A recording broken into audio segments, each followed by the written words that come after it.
So hello, welcome back. So what we're going to do now is some exercises on our back. These are exercises that are primarily level 1 and level 2 exercises, so they should be suitable for most people. We're going to start off by talking about our basic, which are 5 key elements, which is basically looking at trying to find our body in the optimum position so we get the most out of the exercises. And it's important for you to think about these key features as we go on through all exercises in any position, whether that be on our back, our side, on our stomach, but really focus on that through this short series of exercises. So we're going to start with some movements with our arms and with our legs, and then finally finish in some double tabletops just to start to engage that little bit more through that core. So I'm just going to use just a small head cushion because that sort of feels comfortable for me. You can have yourself completely flat on the floor, or if you're someone that's quite curved for your back, and if you then lay on your floor and your chin pokes up to the ceiling, you need something a little bit bigger, just pop something a little bit bigger. I've got like a 3-inch one that I can put under some people, during classes, but otherwise you can just use a pillow or a cushion at home. It's whatever you feel confident. It's important that you're comfortable when you do the exercises, because if you're focusing or you're feeling uncomfortable elsewhere or creating tension elsewhere, you're not going to get the most of the exercises. So let's take ourselves down onto our backs and we'll find that optimal position. So this is our Pilates rest position here. So like we do in standing, we start with the feet together, we make a little V shape, and then we take the heels apart. So my feet are in line, so all the way through is up. I'm going to bring my hands into a diamond shape here. So my fingertips come towards the bone at the front and my thumb comes towards my belly button. My wrists just relax. So what I'm going to do is tilt my pelvis forwards and then tilt it backwards. Good. So what we should be seeing, you should see through that video, is I create an arch in my back and then I flatten my back. I'm not lifting my bottom up and down. My tailbone's pushing down and my back is squashing. Good. So I want you to imagine there's a little Malteser here, and that's running from that bone at the front of your pelvis towards your belly button, and then it runs back the other way.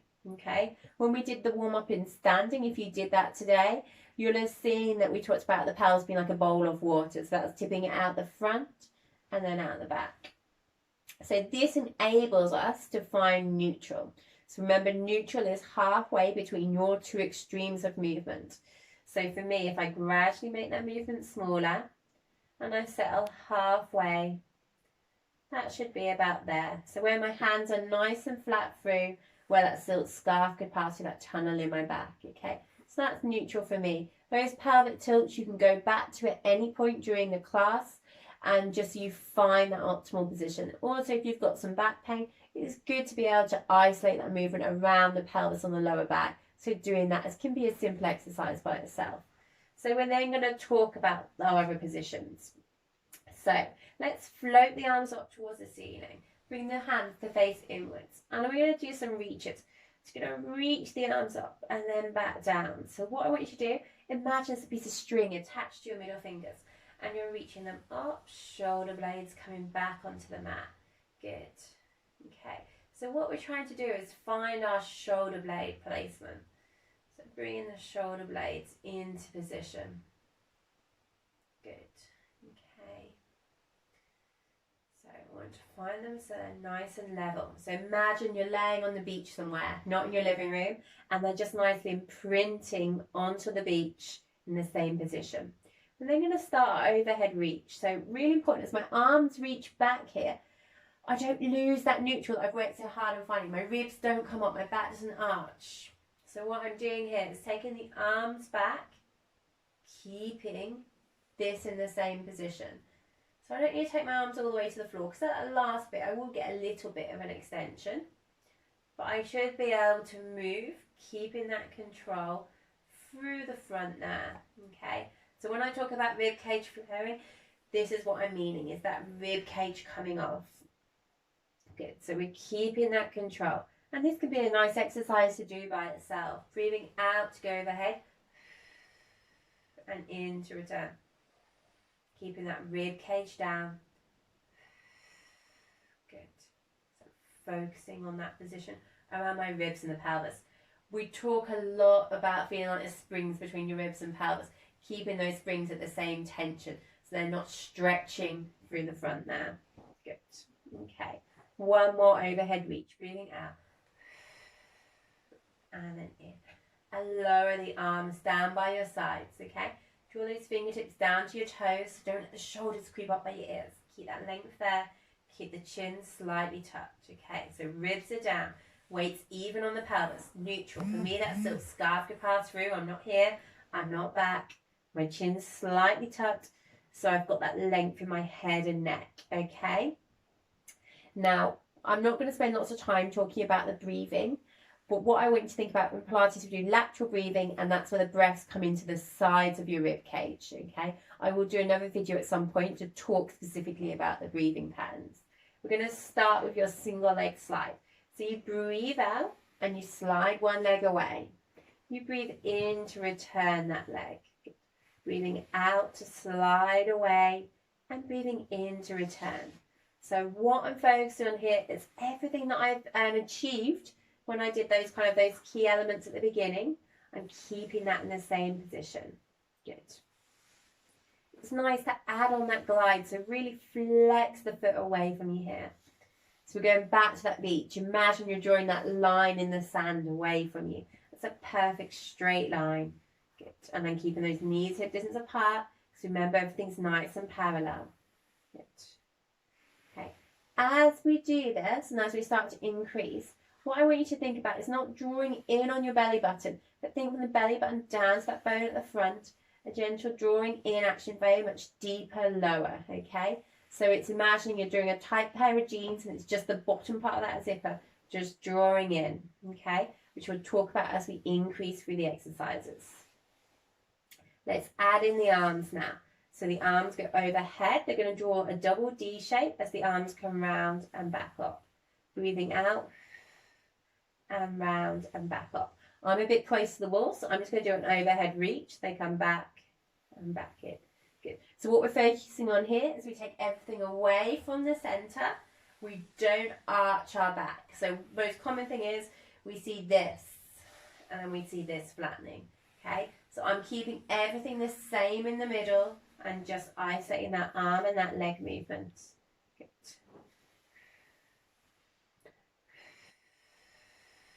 Good. Two more. So this is checking what control I've got. Lovely. And relax the arms. So now we're going to warm up for a hip twist. So a hip twist is allowing one knee to drop out to the side. Good.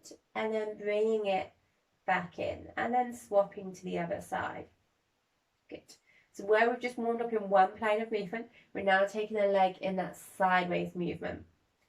What I want you to imagine is you've got a glass on one knee and you're not going to spill it. Let's just do one side. So let's keep one leg still and just take one leg. Breathing out to the side, in to return.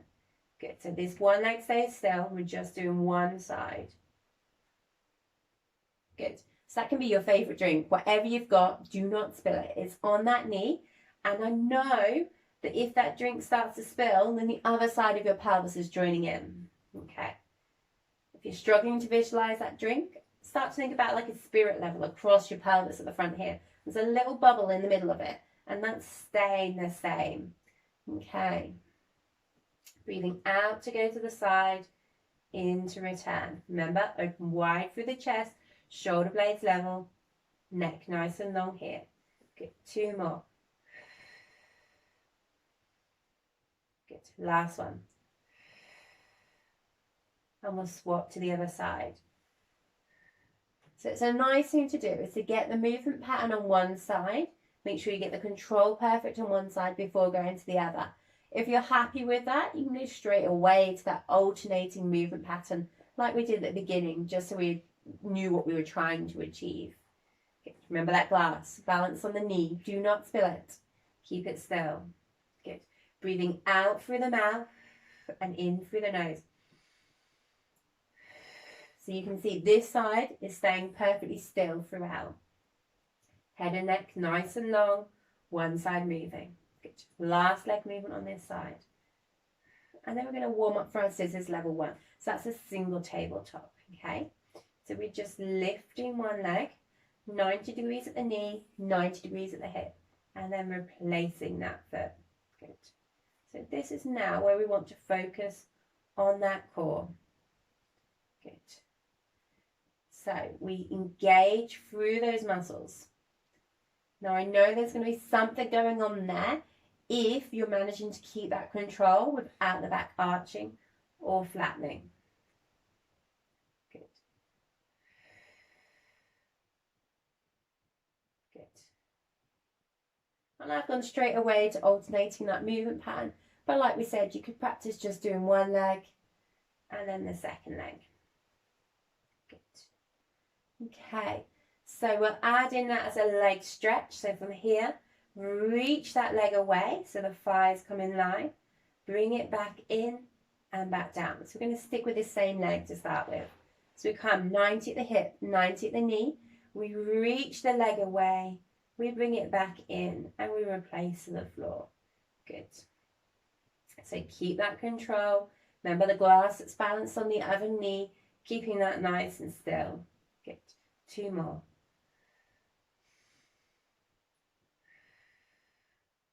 Last one. Good. So we do a breath for each component here.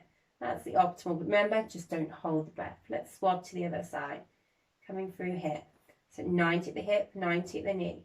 That reach and lengthen. Back in and back down. So in class, we talk a lot about body awareness, or sort of our fancy term as we talk about is our proprioception, which is knowing the position of our body in certain angles, certain exercises that we do without the need to look and visually see it. We know that our leg is at 90 here. We know that our thighs are in line here. And that's really important. And that's one particular aspect of Pilates that we want to help improve for a lot of people. Good. And we're doing 2 more exercises here.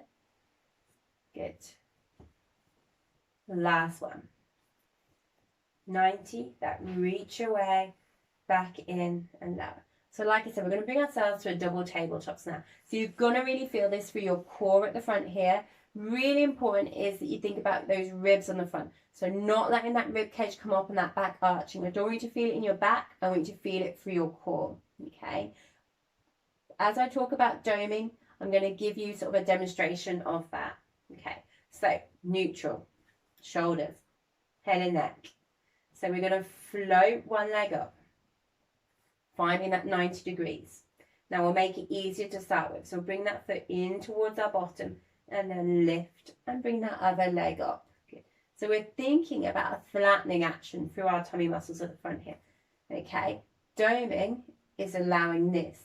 Okay. So my back is arching and I'm bracing through the front. You can see them doming upwards. Okay. So I want to keep that position there. And then I'm going to lower that foot down.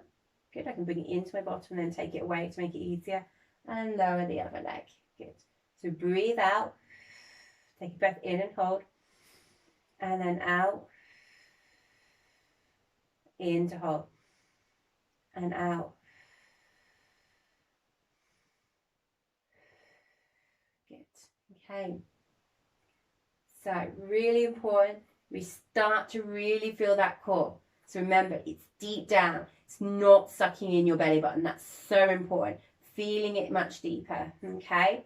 Now remember, some of you might think about a zipper on that tight pair of jeans. The other thing you can think about is your pelvic floor muscles. So if you engage those muscles, so muscles between the legs that we talk about in class, then that can sometimes help people get a better connection with their core muscles. Good. Okay. You can just practice either doing this as an exercise, or you can practice coming up, holding it. So we'll work on some endurance now. Keeping that position. Ears, shoulders, hips in line, knees directly over my hips. Or we can go straight to those little double taps.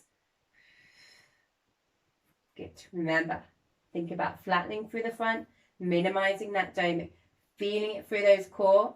If I'm starting to feel it in my back, I know I'm starting to arch, and there's small muscles that run down the side of my back. I'm going to be working too hard, okay? And let's lower back down. Good.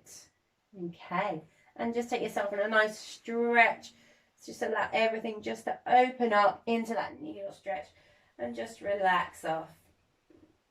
Good. So what we've just done there is a nice simple introduction to some of the exercises on your back, which is more of sort of a beginner focus, but starting to hopefully feel that engagement through those core muscles. Okay, thank you.